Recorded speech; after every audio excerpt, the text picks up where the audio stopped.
Appeal চলছে নির্বাচন ভবনে, কুমিল্লায় ভোটের গাড়ি। শীতে কাঁপছে দেশ, ঈশ্বরদীতে তাপমাত্রা নেমেছে 8.4 ডিগ্রিতে।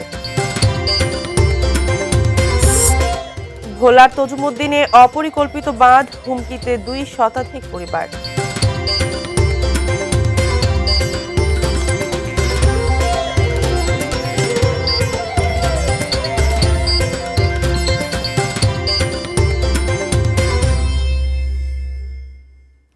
এটি নিউজ দেখছেন।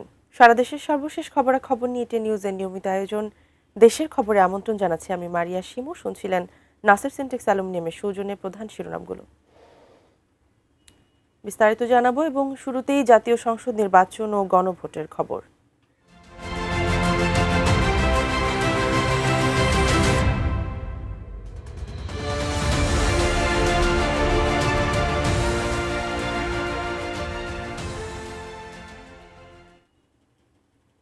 আসন্ন ত্রয়োদশ জাতীয় সংসদ নির্বাচনের পরিবেশ নিয়ে সন্তুষ্টির কথা জানিয়ে অবাধ ও সুষ্ঠু নির্বাচন অনুষ্ঠানের প্রত্যাশা জানালেন প্রধান নির্বাচন কমিশনার এএমএম নাসির উদ্দিন।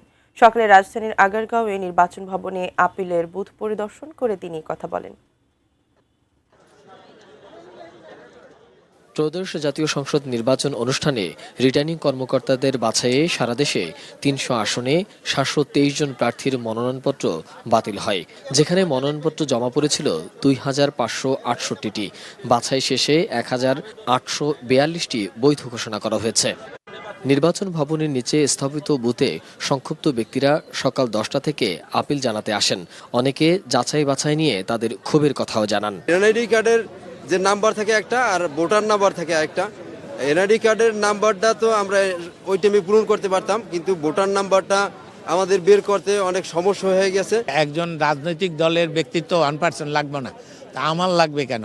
তাহলে এইটা বড় বৈষম্য না? লঘু বিষয়গুলো যদি আপিলে টিকে যায় তাহলে আমার মনে হয় যে নির্বাচনটা আরো ভালো এবং প্রতিদ্বন্দ্বিতামুখী হবে ইনশাআল্লাহ।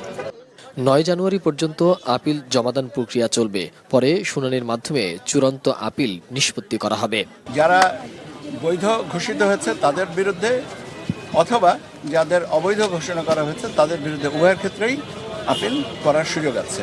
সকালে আপিল বুথ পরিদর্শন করেন প্রধান নির্বাচন কমিশনার এএম নাসির উদ্দিন। এ সময় নির্বাচনের পরিবেশ পরিস্থিতি সন্তোষজনক আছে বলে মন্তব্য করেন প্রধান নির্বাচন কমিশনার এএম নাসির উদ্দিন। বলেন, সবার সহযোগিতা থাকলে একটি অবাধ ও সুষ্ঠু নির্বাচন উপহার দিতে পারবেন তারা। We are trying our best. দেখতেছেন তো আপনারা, এখন ধরেন যখন নমিনেশন ফাইল করে অনেক লোক জায়গায় হাজির হয়, রিটার্নিং অফিসারের ওখানে অনেক একটু ভিড় হয়, কিন্তু it will all be over ইনশাল্লাহ। আমরা এখনো কনভিন্সড যে আমরা একদম একটা ফেয়ার অ্যান্ড ক্রেডিবল ইলেকশন ইনশাল্লাহ দিতে পারবো।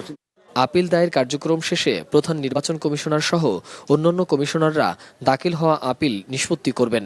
নিষ্পত্তি কার্যক্রম চলবে আগামী 10 থেকে 18 জানুয়ারি পর্যন্ত। মোহাম্মদ সোহাগ বিশ্বাস, এটিএন নিউজ, ঢাকা। রিটার্নিং কর্মকর্তার সিদ্ধান্তের বিরুদ্ধে নির্বাচন কমিশনে আপিল করতে এসেছেন যাদের মনোনয়নপত্র বাতিল হয়েছে তারা। সেখানে আছেন আমাদের সহকর্মী মাহফুজা মুসলেহি। আমরা তার সঙ্গে সরাসরি যুক্ত হচ্ছি। মাহফুজা, এ পর্যন্ত আসলে কয়জন এসেছেন আপিল করতে এবং সেখানে এখন কি পরিস্থিতি?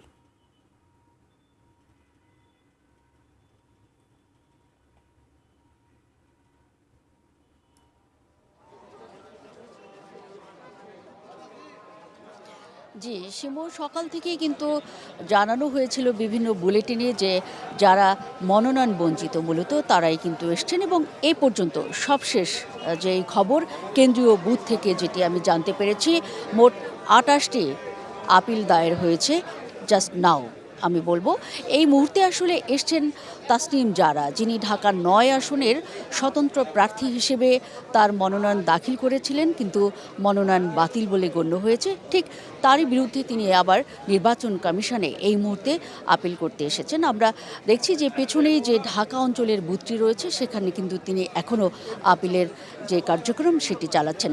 আমি জানাই একটু যদি দর্শকদের উদ্দেশ্যে যে সকাল থেকে আসলে সারা বাংলাদেশ থেকে যেসব মনোনয়ন মনোনয়ন বঞ্চিত প্রার্থী রয়েছেন তারা কিন্তু এসেছেন আপিল করতে, এবং মোট 10টি অঞ্চলে ভাগ করে ঢাকা, চট্টগ্রাম, খুলনা, বরিশাল, সিলেট এবং ফরিদপুর সহ বিভিন্ন অঞ্চলকে আসলে 10টি অঞ্চলে ভাগ করে এখানে বুথ নির্মাণ করা হয়েছে, এবং এই বুথের মধ্য দিয়ে আসলে যার যার যে অঞ্চলের যেসব প্রার্থী রয়েছেন তারা এসে তাদের নিজস্ব যেই বুথ সেখানে তাদের মনোনয়নের বিরুদ্ধে মনোনয়ন না পাওয়ার বিরুদ্ধে যেসব আপিল সেগুলো করে যাচ্ছেন। আমরা লক্ষ্য করেছি যেসব মনোনয়ন বঞ্চিত প্রার্থী এখানে এসেছেন তাদের অনেক রকম অভিযোগ রয়েছে, বিশেষ করে নির্বাচন কমিশনের বিরুদ্ধে। তারা বারবারই বলছেন যে এই ক্ষেত্রে আসলে বিশেষ করে মনোনয়ন যাচাই বাছাইয়ের ক্ষেত্রে স্বচ্ছতা রক্ষা হয়নি, এবং বিশেষ একটি পক্ষপাতের যে অভিযোগ সেটিও কিন্তু নির্বাচন কমিশনের বিরুদ্ধে এই মনোনয়ন বঞ্চিতরা করেছেন।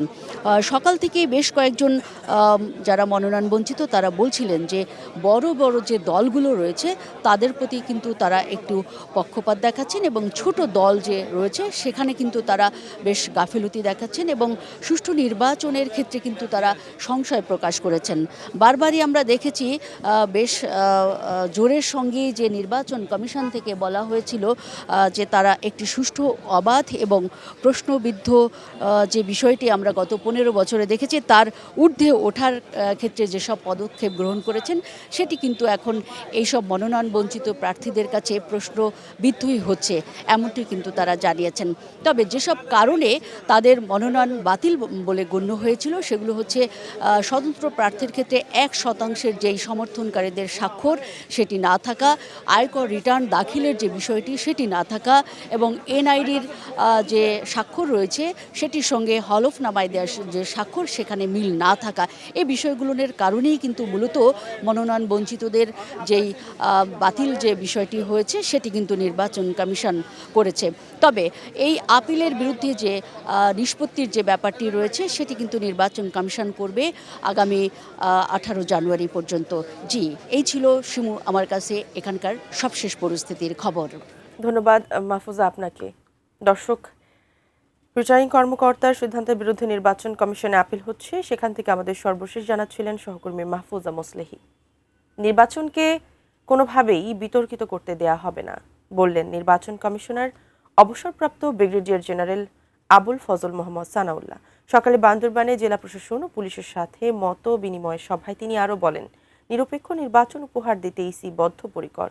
যে বিতর্কিত নির্বাচনগুলো হয়ে গেছে সেই নির্বাচনের ফলে শুধু নির্বাচন কলঙ্কিত হয় নাই, শুধু নির্বাচন কমিশন কলঙ্কিত হয় নাই, প্রতিটি প্রতিষ্ঠান কলঙ্কিত হয়েছে।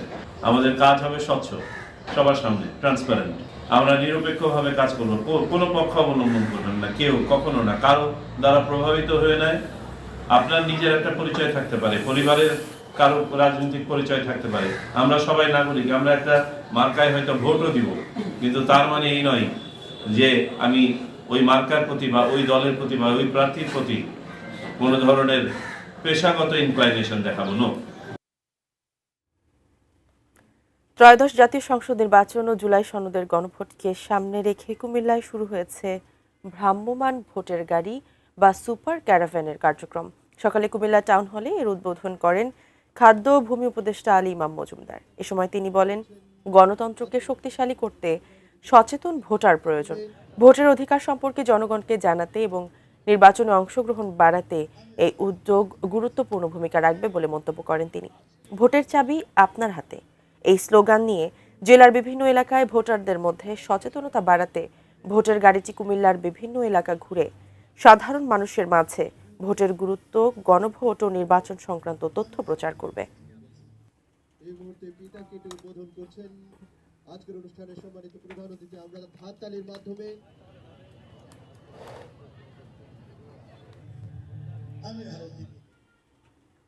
দেশের খবরে নিচ্ছি ছোট্ট একটি বিরতির সঙ্গেই থাকুন।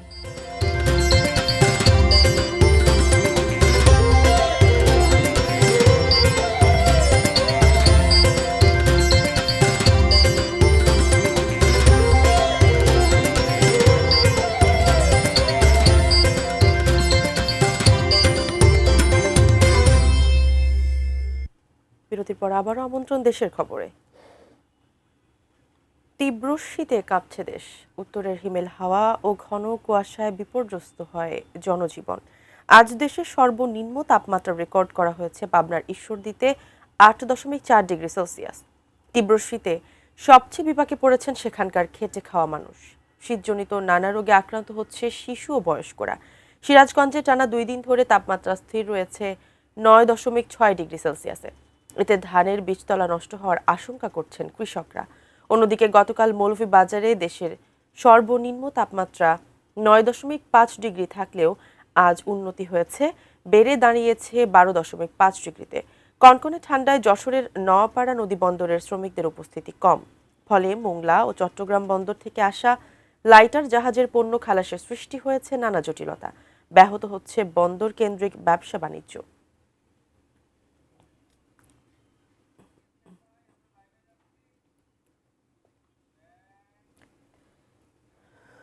রংপুরে হাড় কাঁপানো শীত এবং হিমেল হাওয়ায় বিপর্যস্ত জনজীবন। গরম কাপড় ও চিকিৎসার অভাবে স্বাস্থ্য ঝুঁকিতে পড়েছে ছিন্নমূলের মানুষ। এ বিষয়ে রংপুর থেকে সরাসরি জানাচ্ছেন সহকর্মী শাহরিয়ার মিম।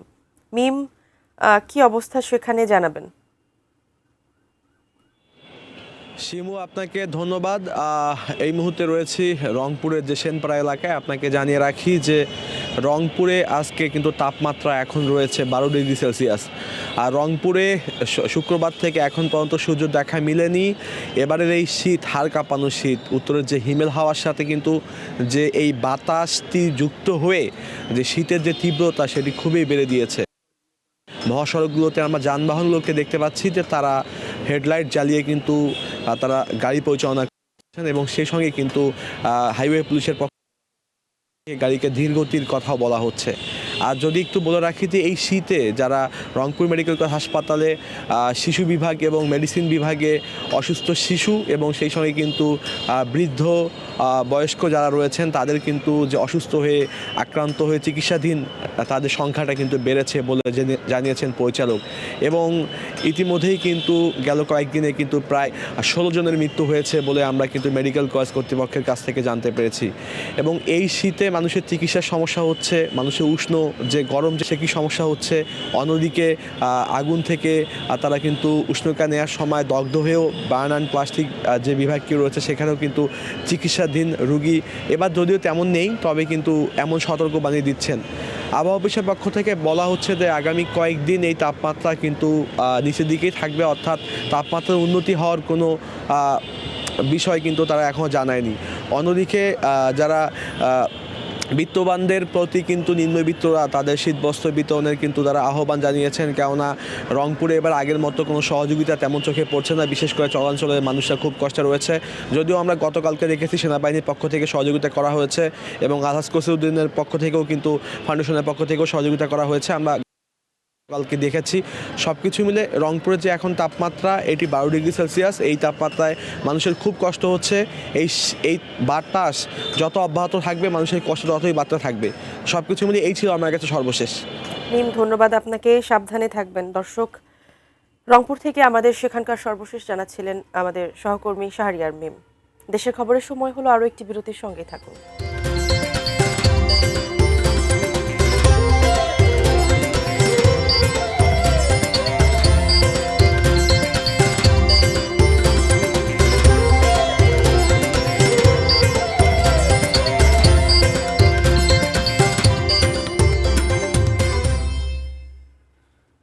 বিরতির পর আবারও ফিরে এলাম সংবাদে।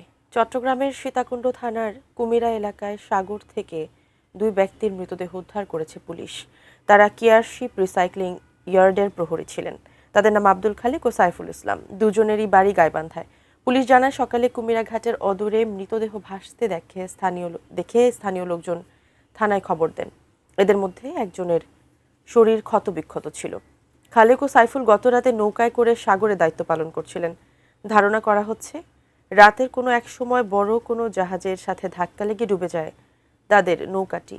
তখন জাহাজের প্রোপেলারে কেটে গিয়ে থাকতে পারে একজনের শরীর।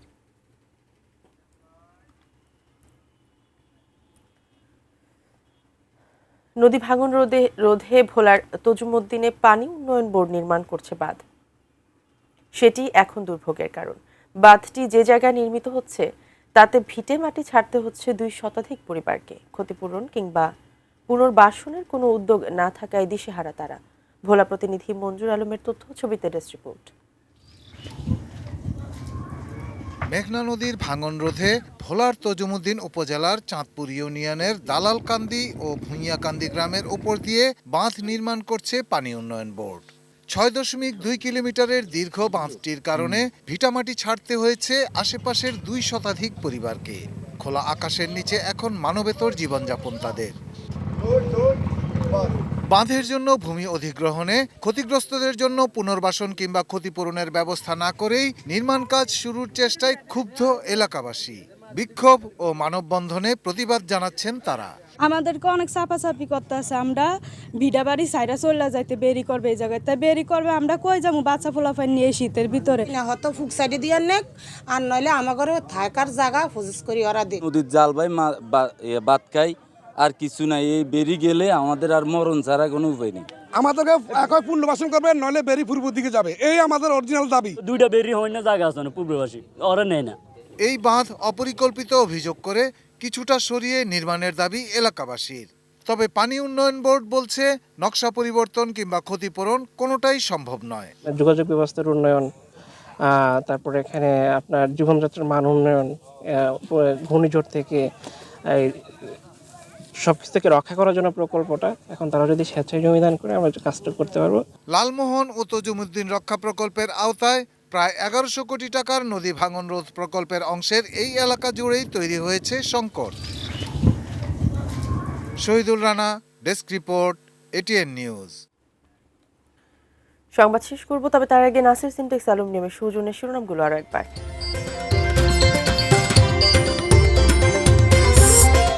আপিল চলছে নির্বাচন ভবনে, কুমিল্লায় ভোটের গাড়ি।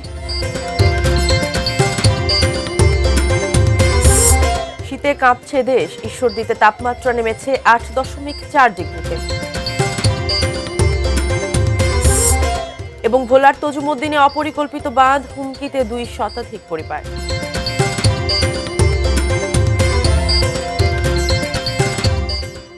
এ ছিল দেশের খবরের সর্বশেষ। সঙ্গে থাকুন, দেখতে থাকুন এটি নিউজ। ধন্যবাদ সবাইকে।